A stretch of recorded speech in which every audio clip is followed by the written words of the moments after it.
The clink of silver against expensive china was the only sound that dared to break the awkward silence. Julia swirled the red wine in her glass, watching the ruby liquid dance under the dim light of the chandelier. Across from her, Thomas, the suitor of the evening, dabbed the corner of his mouth with a linen napkin. He was handsome, in a classic and boring way, like a museum statue that everyone admires but no one truly connects with. If you enjoy emotional stories like this, please subscribe to our channel. It greatly helps our work. Also, comment with the city you're watching from. So last quarter's growth was 12%, correct? He asked, returning to the topic that had dominated the conversation for the last 2 hours. An impressive margin, considering the market instability. Your expansion strategy into the Asian market was, I must admit, a masterstroke. Julia forced a smile. We have a very competent team. Of course. He nodded, his eyes shining with an interest that wasn't for her, but for the empire she represented. But the vision, the leadership, it all comes from you. I can only imagine the work it takes to manage all that. And the cars? I saw you have the new German electric model. Is its acceleration really everything they say it is? Julia's heart sank a little deeper. It was always like this. The numbers, the profits, the assets. She felt less like a woman on a date and more like a potential acquisition being evaluated. A luxury piece that came with a cosmetics conglomerate as a free gift. The friend who had set them up swore Thomas was different, a sensitive and cultured man, but his sensitivity seemed limited to the fluctuations of the stock market. No one ever asked about the book she was reading, or if she had slept well, or how she, Julia, the woman behind the CEO, was feeling. She ended the dinner with a polite excuse and escaped into the cold night. Inside her car, the silence was a relief. The city lights passed by like colorful blurs, a vibrant spectacle that contrasted with the emptiness she felt inside. The mansion where she lived greeted her with its cold, impersonal grandeur. The lights were on in the living room, a sign that her parents, Richard and Helen, were waiting for her. Not out of concern, she knew, but out of opportunity. As she entered, she found them exactly as she had imagined. Helen was flipping through a high-fashion magazine, while Richard admired a heavy wristwatch he had borrowed from Julia's collection. They barely looked up. "Good evening," Julia said, her voice tired. "Julia, darling," Helen exclaimed, as if just noticing her. "Home already? How was it with Thomas? He comes from an excellent family, you know. His father has real estate investments all along the coast." "It was informative," Julia replied, tossing her purse onto an armchair. Richard stood up, a greasy smile on his lips. "Speaking of investments, honey, that new sound system for my luxury car is a limited edition, a true collector's item. I thought, and I was thinking," Helen interrupted, closing the magazine with a snap, "that Dr. Evans has a new facial filler technique. It makes you look 10 years younger, they say." "It's not exactly plastic surgery, more of a touch-up, maintenance." Julia felt the familiar twinge of pain throb at her temple. It was a tsunami of superficiality and self-interest. She looked at them, her father and mother, two people who should have been her safe harbor, but had instead become her biggest emotional and financial creditors. "No," she said, the word coming out firmer than she intended. "Enough. I'm not paying for a sound system, and I'm not paying for a touch-up. I've given enough this month." The ensuing silence was heavy. Helen looked at her, offended. "But darling, it's just a—" "I said no," Julia's voice echoed in the room. "Don't you two get it? I just got back from another disastrous date. I'm exhausted. And the first thing you do is hand me a shopping list. Am I your daughter or an ATM?" Her parents recoiled, adopting expressions of false concern. "Oh, honey, we're sorry," Richard said, trying a paternal tone. "We didn't know the date went badly." "What happened?" "What happened is what always happens," she vented, the headache intensifying. "He interviewed me for 2 hours about my finances. It was a disaster, another failure." Helen approached and touched her arm. "Don't say that, sweetheart. You're young, beautiful, only 30. The right man will come along. We will find the perfect match for you." For a moment, Julia felt a glimmer of warmth in her mother's words. It was a fleeting instant. Speaking of which, Helen continued, lowering her voice, "If not the filler, maybe just a little Botox. It would be much cheaper." Julia pulled away, disappointment washing away the last drop of hope. "I'm going to my room." The next day, the headache led her to a doctor's office. The doctor, a middle-aged man with an understanding gaze, listened to her patiently. "Julia," he said finally, "your body is sending you a clear signal. This is accumulated stress. Your blood pressure is high, your muscles are tense. You live for your work and for the expectations of others. When was the last time you did something that didn't involve profit or obligation? Something just for you?" The question caught her off guard. She didn't know the answer. "Find a hobby," he advised. "Something that connects you with the earth, with creativity. Gardening, painting, whatever. And consider therapy. You need a safe space to just be you." Julia returned home with the doctor's words echoing in her mind. As she crossed the vast grounds of her property, her gaze fell on the garden. What was once a source of pride, with colorful flower beds and perfectly trimmed bushes, now looked sad and neglected. The roses were wilted, weeds competing for space. It was a perfect reflection of how she felt inside. "What happened here?" she asked a passing staff member. "The gardener quit last week, ma'am. Said he got a better offer." Just then, Marlene, the middle-aged cook who had worked at the house for years, approached. "Sorry to interrupt, but I overheard. If you're looking for a new gardener, my nephew is looking for work. He's very good with plants, worked on several large properties." Julia hesitated. The idea of hiring someone recommended by an employee was unusual, but something in Marlene's sincere tone made her agree. "Have him come tomorrow morning for an interview." The next morning, Julia was in her home office reviewing contracts when Marlene knocked. "My nephew is here, ma'am." Julia looked up and her heart gave an unexpected leap. The man who entered was not what she expected.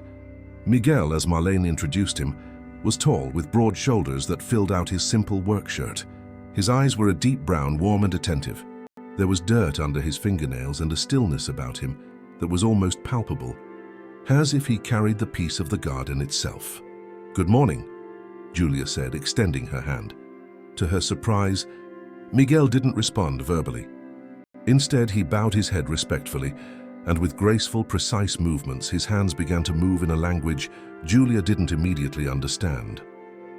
Marlene intervened softly. "My nephew is deaf, ma'am. He's saying good morning and thank you for the opportunity." Julia felt her cheeks flush, both from surprise and a strange embarrassment at not being able to communicate directly. "Oh, I'm sorry, I didn't know." Miguel smiled, a gentle smile that seemed to say he was used to this reaction.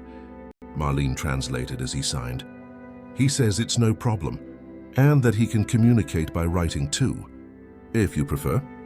During the interview, which took place through Marlene and a small notepad Miguel carried, Julia discovered he had studied botany, had worked in botanical gardens and properties all over the state, and had a genuine passion for his work. When she took him to see the neglected garden, his face lit up. His hands gently touched a withered rose, examined the soil, assessed the light. He made quick notes and then wrote on the pad, "I can make it bloom again. Give me 1 month." There was something in his quiet confidence, in the way he looked at the plants as if they were old friends in need of care, that touched Julia in a way she couldn't explain. "You're hired." In the weeks that followed, Julia watched, fascinated, as Miguel transformed the garden. He worked from 6 in the morning until late afternoon, moving with quiet efficiency. There was no loud music, no idle chatter with other staff. Just the sound of the wind in the leaves, the song of birds and the soft noise of tools against the earth. Julia started finding excuses to be in the garden. She told herself she needed to check the progress, supervise the work, but the truth was that Miguel's presence was calming. He never asked for anything, never asked invasive questions.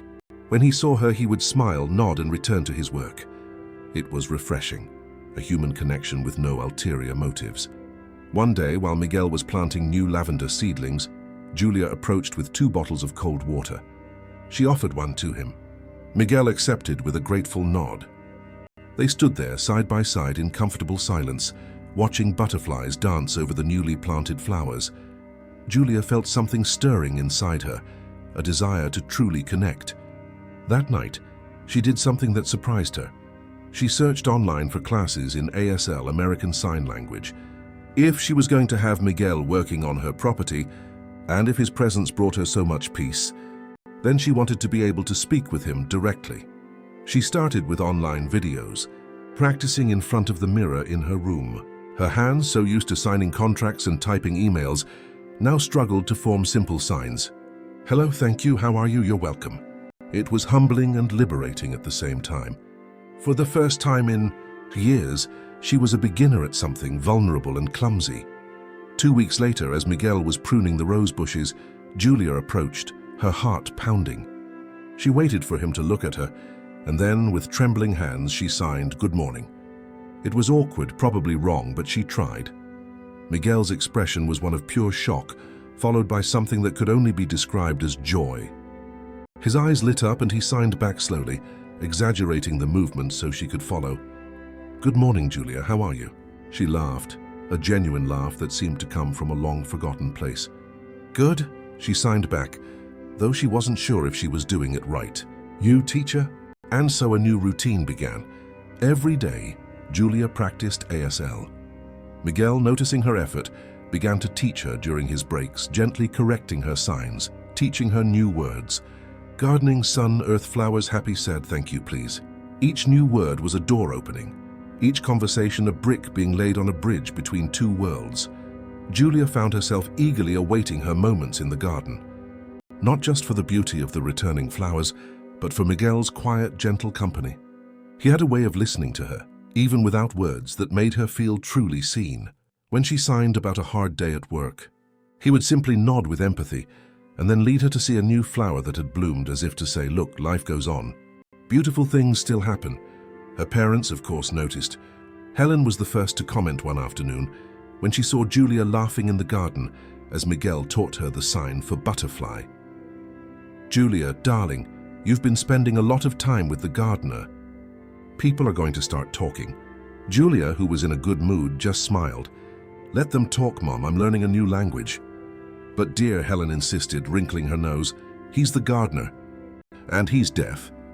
You need to focus on finding a suitable husband, someone on your level."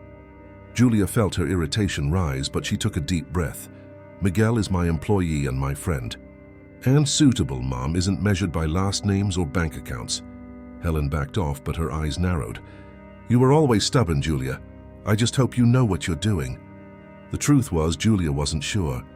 What she did know was that for the first time in a long time she was happy. The headaches had subsided. Her sleep had improved.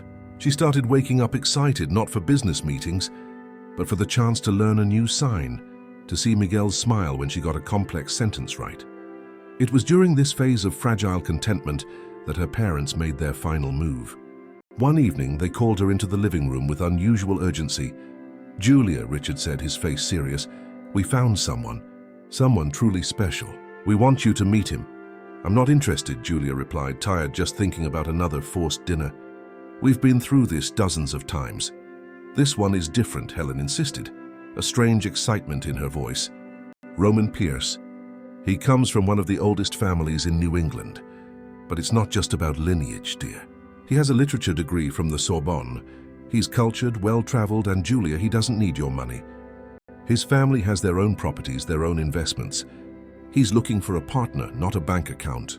Julia hesitated. The description was tempting, so different from the others. "And you know him personally?"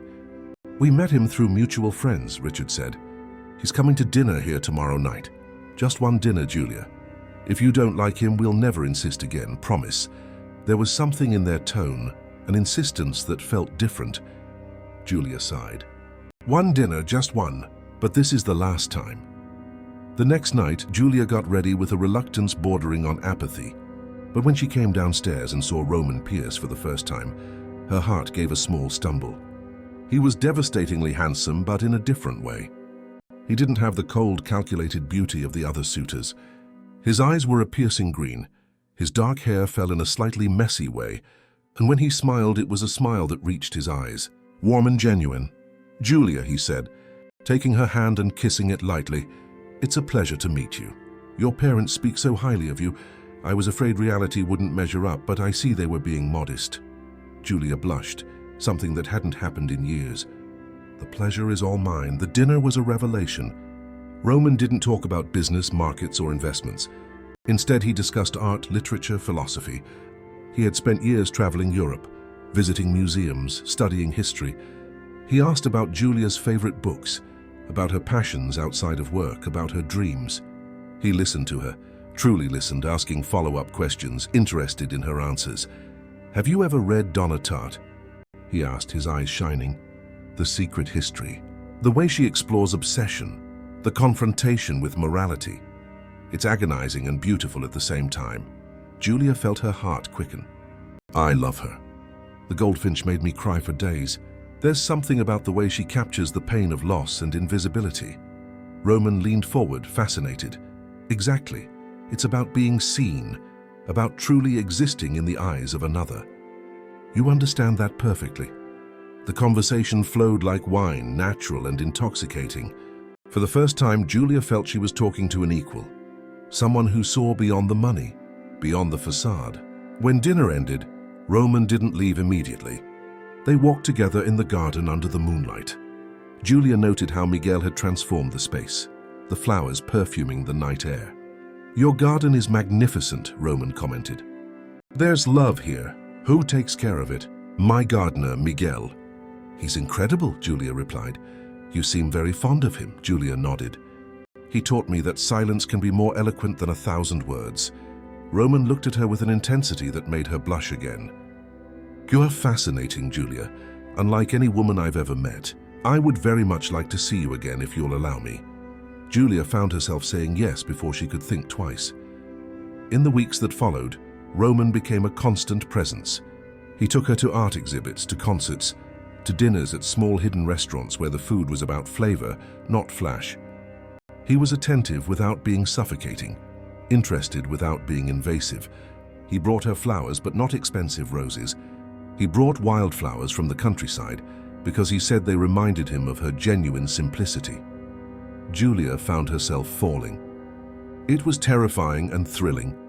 For the first time, she could imagine a future with someone, a true partnership.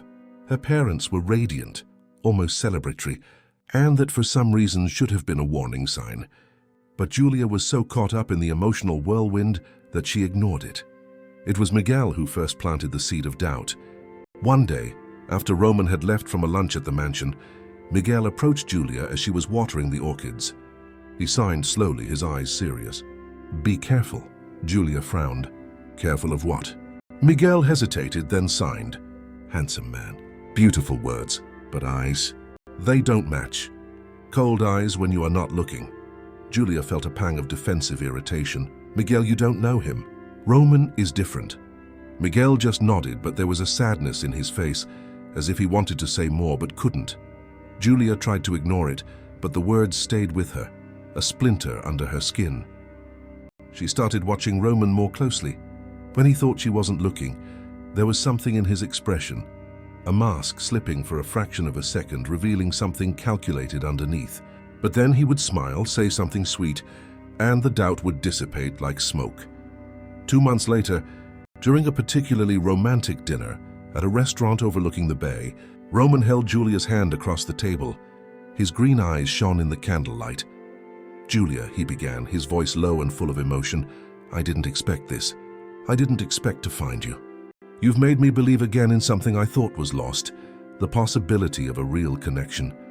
Julia felt tears sting her eyes. "I feel the same. You've changed my life, Roman." Then he slid a small velvet box across the table. Julia's heart stopped. "It's not what you're thinking," he said quickly with a shy smile. "Not yet. But I want to give you something that belonged to my grandmother. A symbol that my intentions are serious, that I'm building a future with you." Julia opened the box with trembling hands. Inside was a delicate antique ring with a small emerald surrounded by tiny diamonds. It was beautiful, but simple, exactly the kind of thing she would love. How did he know? "Roman, it's beautiful, but I can't accept something so personal." "Please," he insisted, slipping the ring onto her finger. "It belongs to you now, just like my heart. And Julia, there's something I need to ask you. My family has some traditions, old legal issues regarding inheritances and unions. I'd like you to meet my lawyer, just to formalize our intention to eventually unite. Nothing rushed, but it's important to preserve both our interests." Julia, still emotional, just nodded. "Of course, whatever you need." The following week, she found herself in the elegant office of Mr. Morris, Roman's lawyer. The man was polished, efficient, and presented Julia with a series of documents. "These are standard prenuptial agreements," he explained.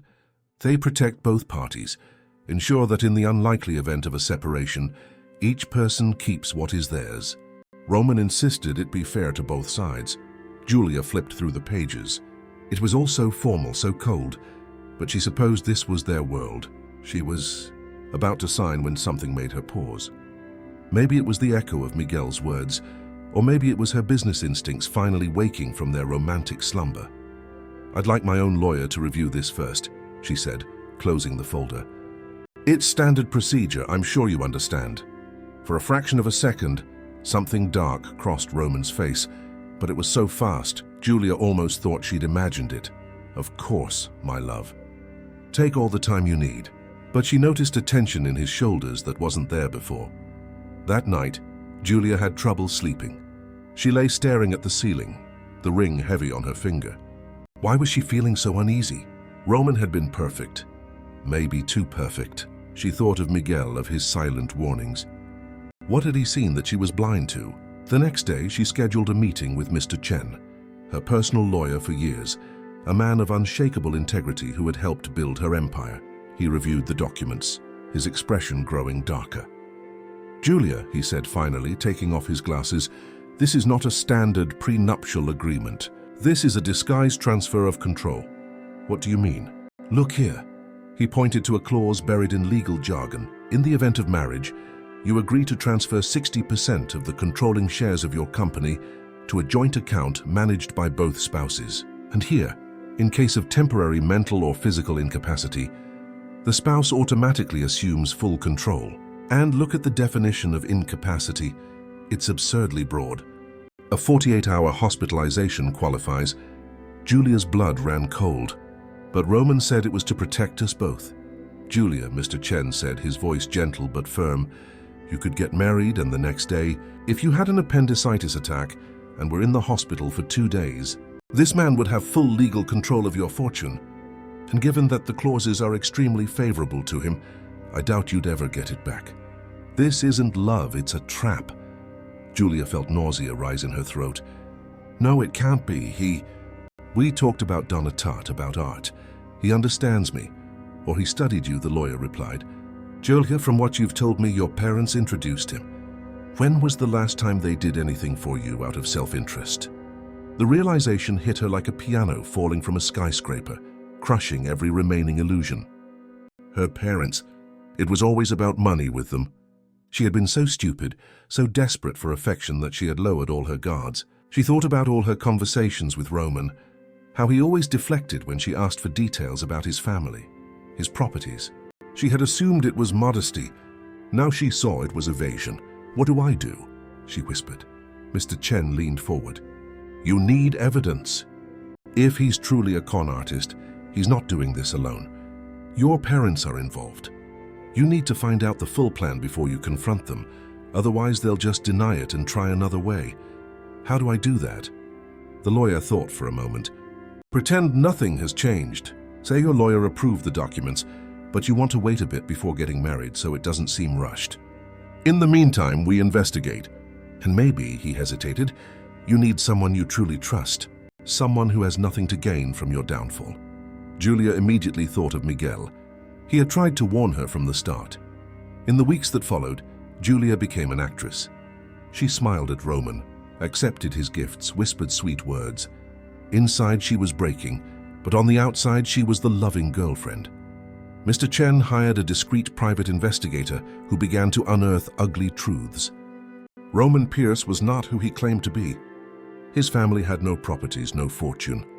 He was a professional scammer who had tried the same con on 2 other wealthy women in New York and LA. One had narrowly escaped. The other hadn't been so lucky. There was a cold, inconclusive case file about suspicious circumstances. Julia threw up when she read the report. The man who had held her hand, who had quoted Donatat, who had made her believe in love, was a predator, and her parents were accomplices. The investigator found wire transfers from an offshore account to her parents' account, dated weeks before Roman ever appeared. They had hired him. They had sold their own daughter. The pain was physical, a black hole in her chest. Julia locked herself in her room for 2 days, unable to function. It was Marlene, the cook, who finally pulled her from the stupor. She knocked softly on the door with a tray of tea. "May I come in, honey?" Julia opened the door, her eyes swollen. Marlene entered, set the tray aside, and simply hugged Julia. The dam broke. Julia cried like she hadn't cried since she was a child, great sobs that shook her whole body. "How could they?" "My own parents," Marlene stroked her hair. "Desperate people do terrible things, my child. But you are stronger than them. You always have been." "I don't feel strong. I feel destroyed." Marlene pulled back, holding Julia's shoulders. "Then you rebuild, but this time you build surrounded by people who truly love you. And there's someone who needs to talk to you. My nephew has been outside for hours, worried sick." Julia wiped her face. "Miguel?" Marlene nodded. "He knew Julia from the beginning. His instincts are good." Julia went down to the garden. Miguel was sitting on a bench, hands dirty with soil, staring at the rose bushes. When he saw her, he stood up quickly, his face filled with concern. Julia didn't know where to start, so she just sighed, awkwardly through her tears. "You were right, he is fake. It was all a lie." Miguel's eyes filled with a deep pain, not of "I told you so," but of genuine empathy for her suffering. He moved closer and hesitantly opened his arms. Julia stepped into the embrace, and there, surrounded by the scent of earth and flowers, she found a comfort that came not from words, but from presence. When she finally pulled away, Miguel signed. "What will you do?" Julia took a deep breath. "I'm going to catch them, all of them, but I need help. I need evidence. They have to confess." Miguel thought for a moment, then his eyes lit up with an idea. He signed quickly. "Cameras, microphones, gardeners work all over the house. No one notices. I can plant them." Julia looked at him surprised. "You would do that for me? Isn't it dangerous?" "If they find out?" Miguel smiled, but there was a steely determination in his eyes. "You gave me a chance when no one else would. You learned my language. You see me. I'll do it gladly." Over the next few weeks, Miguel became an unlikely spy. As the gardener, he had access to the entire property. He installed discreet microphones in flower pots, tiny cameras in garden decorations. Julia provided the equipment, bought discreetly through Mr. Chen.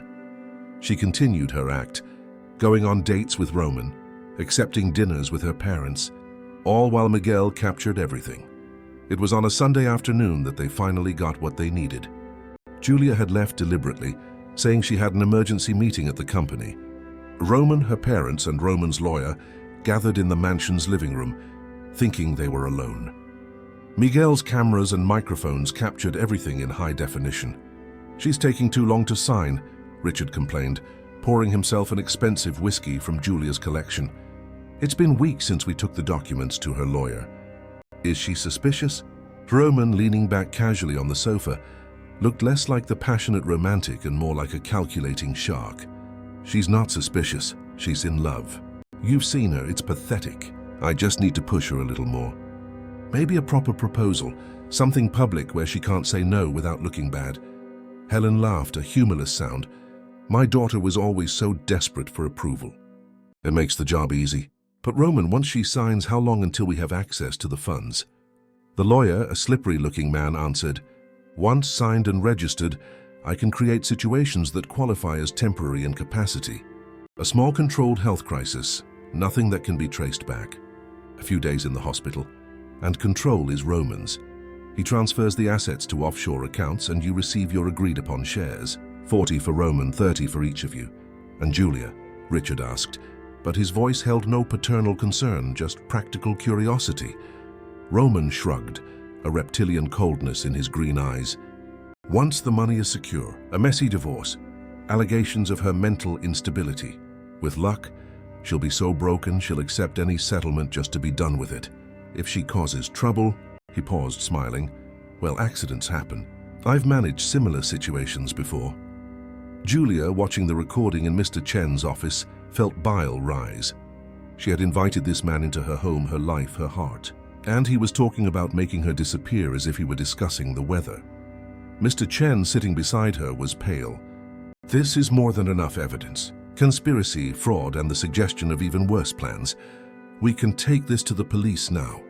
Julia shook her head, her eyes dry, all tears having been shed, leaving only pure determination. Not yet. I want them to hang themselves completely. You said Roman is planning a public proposal? Yes. My investigators found he's booked the most exclusive restaurant in the city for Friday. There will even be photographers, the social press. He wants to trap you in a public yes. Perfect, Julia said, an idea forming. Then let's give him his public moment. But it's not going to end the way he expects. On the day of the big proposal, Julia prepared meticulously. She wore a dress Roman had praised, had her hair and makeup done, and put on the ring he had given her. She looked like the perfect bride-to-be, radiant and happy. Inside, she was pure ice. Roman picked her up in a limousine, all charm and smiles. You look stunning, he said, kissing her hand. Tonight is going to be special. Julia smiled sweetly. I can't wait. The restaurant was truly spectacular, at the top of a skyscraper with a panoramic view of the city. Just as the investigator had reported, there were discreet photographers, society friends, and even a small crew from a gossip show. Roman had orchestrated it all perfectly. A golden trap. Dinner was an elaborate farce. Roman was charming, attentive, touching her hand, making jokes, making the whole table laugh.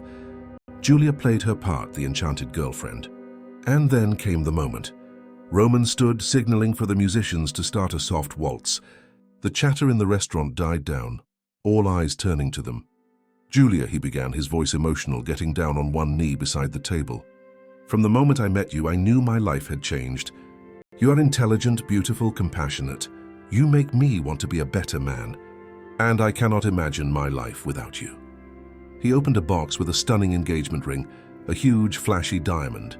Nothing like the delicate ring he'd given before. This was a statement of ownership, a diamond collar. Julia Mendez, will you do me the honor of being my wife? The restaurant was in absolute silence. Cell phone cameras raised, everyone waiting. Julia looked at Roman, his green eyes so confident, so certain she would say yes, and she smiled. Roman, she said softly, you're asking me to be your wife? Yes, he replied, his smile widening. And I am eagerly awaiting your answer. Then let me answer with the same honesty you've offered me. Something in her tone made him hesitate. Julia, what? I know everything, she said. Her voice still calm, but carrying a power that made everyone present lean in. I know you're not from a wealthy family. I know you're a con artist who tried the same scheme with at least 2 other women. I know my parents paid you to seduce me. And I know your plans to put me in a hospital and steal my fortune. Roman's face went through a kaleidoscope of emotions, shock, fear, and then, finally, rage. You're insane, he hissed, still on one knee but now looking less like a suitor and more like a cornered animal. This is ridiculous. You're having a breakdown. Julia pulled her phone from her purse and tapped the screen. The entire room filled with the sound of the recording. Roman's voice crystal clear, saying, She's pathetic. I just need to push her a little more. The silence that followed was absolute. Roman turned livid. That's a fake. She manipulated it. She's unstable. Julia stood up with the grace of a queen. I have hours of recordings, Roman. You, my parents, your lawyer, conspiring, planning. And the best part, she paused, looking at the photographers who were now filming openly, no longer discreet but ravenous, is that it's all right here in high-definition video. And it will be in every headline tomorrow. Roman lunged to his feet, the mask finally shattered completely. You'll regret this. You don't know who you're messing with. Oh, but I know exactly, Julia replied. I'm messing with a criminal. And criminals go to jail. As if on cue, Mr. Chen walked into the restaurant, accompanied by 2 police detectives. The lawyer's expression was one of grim satisfaction. Roman Pierce, one of the detectives, said, You are under arrest for fraud, conspiracy to commit fraud, and in connection with a suspicious circumstances case in New York. You have the right to remain silent. Roman tried to run, but he was quickly subdued. As they handcuffed him, his eyes met Julia's, and in them was a hatred so pure she almost recoiled. Almost. But she had become stronger than he ever imagined. The restaurant exploded in murmurs, cameras flashing, phones recording. It would be the scandal of the year. Julia turned to the cameras. For everyone watching, she said, her voice firm, this is a reminder that not all that glitters is gold. and that women are not prizes to be won or fortunes to be plundered. We are people, and we deserve respect. With that, she walked out, leaving the chaos behind. Mr. Chen followed her, a smile of admiration on his face. That was masterful. His part is over, Julia replied. Now comes my parents' part. Mr. Chen nodded. It's already in motion. While you were in here, a team went to your house with a warrant. They are being arrested right now. The news should have brought satisfaction, but Julia just felt empty. They were her parents, as terrible as they were. Part of her, the little girl who still remembered better times before money corrupted everything, mourned silently. But the woman she had become, forged in betrayal and fire, knew it was necessary. She couldn't heal if the wound kept being reopened. She went home, but not to the mansion. That was a tomb of bad memories. Instead, she went to the small apartment she had secretly bought during the weeks of investigation, a place her parents didn't know about, that Roman had never set foot in. A space just for her. When she arrived, she found Miguel waiting by the door holding a small potted plant. It was a new rose, the bud still closed, but you could see the promise of beauty inside. Julia smiled, the first genuine expression in hours. You always know what I need, Miguel signed, his eyes warm. New beginning. New flower. It will bloom. Julia took the pot, feeling the comforting weight of the soil. Together they went inside the apartment. It was small compared to the mansion, but it had huge windows that let in abundant light. The balcony already had a few pots Miguel had prepared, a small container garden. You did this? She signed. He nodded. House needs garden. Garden needs care. Like you. The tears came then, but they weren't tears of pain. They were tears of release, of gratitude, of something she didn't dare name yet, but that was blooming in her chest like Miguel's roses. She placed the plant on the balcony and turned to him. Thank you, she signed, and then, because words sometimes weren't enough, she hugged him. Miguel hesitated for only a second before returning the embrace, his arms strong and gentle around her. They stood like that for a long moment, two hearts beating in silent synchrony. When they separated, Miguel signed something that made her blush. Can I confess? Julia nodded, curious. I fell in love with you the first day, when you tried to shake my hand, when your eyes were kind.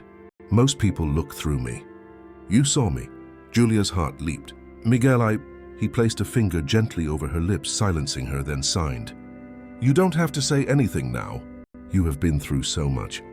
But I wanted you to know, you are not alone. You will never be as long as I am here.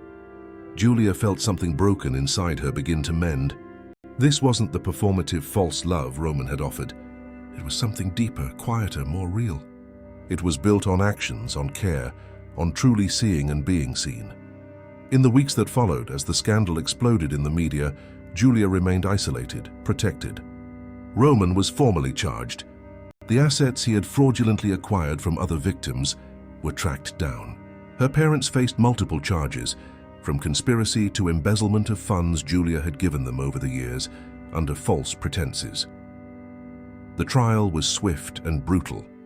The recordings were irrefutable evidence. The defense tried to claim Julia had entrapped them, manipulated them, but no one believed it. Roman was sentenced to 12 years in prison. Her parents received shorter but substantial sentences, 5 years each, with the possibility of parole for good behavior. Julia didn't go to the trial. Mr. Chen represented her. But she read the verdict, and for the first time she felt not satisfaction but a kind of cold peace. Justice had been served. But there was still an emptiness, a missing piece. A few days after the trial, Julia received a letter. It was from her mother from prison. With trembling hands, she opened it. Helen's handwriting was shaky, rushed. Julia, it began, I know I have no right to ask for anything. What we did was unforgivable. But you need to understand, we were desperate. Your father and I, we made bad investments. We lost everything. We had debts you never even imagined. When Roman approached us with the plan, it seemed like the only way out. I know that doesn't justify anything. You are my daughter. I should have protected you, not sold you. But the greed, the fear, they blinded me. They turned me into someone I don't recognize. I don't expect forgiveness, but I hope one day you can find peace, and maybe remember that I wasn't always this monster. There was a time I loved you purely before it all got lost. With remorse, Julia read the letter 3 times. There was a small aching part of her that wanted to believe, that wanted to forgive. But the woman she had become knew that some bridges, once burned, cannot be rebuilt. She folded the letter carefully and put it in a drawer. Maybe one day she would answer. Maybe not. For now she chose to move forward. Miguel became a constant presence in her life. He didn't push, didn't demand. He was just there. They cooked together. Her learning simple recipes Marlene had taught him. They tended the balcony garden, which grew lush under their loving attention. And slowly, in quiet conversations made of signs and glances, Julia opened up in a way she never had before. She told Miguel about her childhood, about how money had changed her parents, about the loneliness of being seen only as a resource. Miguel, in turn, sighed about growing up deaf in a world that often had no patience for him, about how the plants never judged his silence, only grew under his care. It was a different kind of intimacy, built not on grand gestures or eloquent words, but on presence, on mutual understanding. Julia realized she was falling in love, but it was a different love. It wasn't the chaotic whirlwind she'd felt for Roman. It wasn't desperate or urgent. It was like a plant growing, steady, patient, rooting itself deeply. One night, 3 months after the trial, they were on the balcony under the stars. Julia had made tea and they were sitting in comfortable silence when she finally found the courage. "Miguel," she signed, getting his attention. He turned to her, his eyes questioning. "You said you fell in love with me on the first day." He nodded slowly. Julia took a deep breath. "I didn't fall in love with you on the first day. It took longer. But now," she paused, searching for the right signs. "Now I can't imagine my life without you. You saved me, Miguel. Not just from Roman, but from myself. You showed me that I deserve to be seen, to be loved for who I really am." Miguel's eyes filled with tears. He took her hands gently and then signed. "You are the most beautiful flower in any garden. And I am just the lucky gardener who gets to take care of you." Julia laughed through her own tears. "No, Miguel, you're not just a gardener. You are..." She paused, finding the sign he had taught her weeks ago. "You are my home." And then, because there are times when even signs aren't enough, she kissed him. It was gentle, hesitant at first, and then deeper, full of promise and possibility. When they parted, they were both smiling. The next day, Julia did something she had been considering for weeks. She called a meeting with her company's board. "Ladies and gentlemen," she began, "you have been pillars of this organization, and I trust each of you. But the time has come to make some changes. Effective immediately, I will be stepping down as CEO." The room erupted in protests and questions. Julia held up her hand, silencing them. "I am not abandoning the company. I will be taking on a consultatory role, focusing on strategic vision and innovation. The day-to-day operations will be taken over by a team Mr. Chen has helped me assemble." "You are all included. But why?" asked one of the oldest directors. "You built this. This company is your life." Julia smiled, a deep peace in her eyes. "No," she replied softly. "This company is my legacy, but it is not my life. My life is just beginning." 6 months later, Julia and Miguel stood on a small rural property just outside the city. It was a modest place, with a renovated farmhouse and acres of fertile land. It wasn't a mansion, it had no glitz. But it had potential, it had peace, and it had space for dreams. "This is the place," Julia signed, her eyes shining. "It's perfect." Miguel looked around, his hands moving slowly as he assessed the soil, the light, the possibilities. "We can make a therapeutic garden here. A place for people to learn, to heal, like you did." Julia nodded enthusiastically. "Exactly. A space for people who need silence, who need a connection to the earth. And we can offer ASL classes, create jobs for deaf people, show that barriers are just walls we haven't torn down yet." Miguel pulled her into an embrace, and together, they looked out at the land that would be the next chapter of their lives. The transaction was finalized in weeks. Julia used part of her fortune not for luxuries, but to build something meaningful. They hired architects, landscapers, educators. The project grew from a dream into a tangible reality. The Roots Wellness Center, as it was called, opened its doors on a sunny spring morning. There were therapeutic gardens, greenhouses, ASL classrooms, meditation spaces. It was a sanctuary, not just for plants, but for people. Julia found herself working alongside Miguel, not as boss and employee, but as true partners. She had learned ASL fluently by now and often served as an interpreter for visitors. She discovered a calling she never knew she had, helping others find the peace she herself had found.